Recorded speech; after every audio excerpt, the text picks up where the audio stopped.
Guys, welcome back to my channel. അപ്പോൾ ഇന്നത്തെ വീഡിയോയിൽ നിങ്ങൾ കാണാൻ പോകുന്നത് ഞാൻ എൻ്റെ അമ്മ വീട്ടിലേക്ക് തിരുവല്ലയിലേക്ക് പോകുന്നതാണ്. അപ്പോൾ നിങ്ങൾ വിചാരിക്കും ഞാൻ എന്തിനാ ഈ പാതിരാത്രിയിൽ വെക്കേഷനൊക്കെ കഴിഞ്ഞിട്ട് പോകണമെന്ന്. അതിനും ഒരു റീസൺ ഉണ്ട്, നമുക്ക് അവിടെ ചെന്നിട്ട് കാണാം. ഗൈസ്, അപ്പോൾ നമ്മളിവിടെ റെയിൽവേ സ്റ്റേഷനല്ല, റെയിൽവേ സ്റ്റേഷനിൽ എത്തിയിട്ടുണ്ട്. അപ്പോൾ ഇങ്ങോട്ടാണ് നമ്മുടെ ബസ് വരണേ. പക്ഷേ ബസ് പട്ടാമ്പി എത്തിയിട്ടുള്ളത് ഗൈസ്. അരമണിക്കൂർ ലേറ്റാണ് ഗൈസ് നമ്മുടെ ബസ്. ഇപ്പോൾ അരമണിക്കൂർ ഞങ്ങളിവിടെ വെറുതെ കുത്തിയിരിക്കുന്നു ഗൈസ്. നന്നായി ബോറടിക്കുന്നുണ്ട് ഗൈസ്.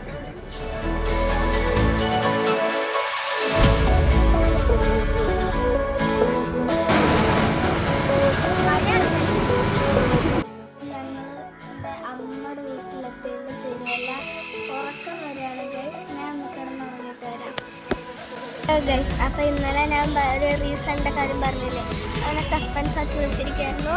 ഞാനിപ്പോൾ കാണിച്ചു തരാം.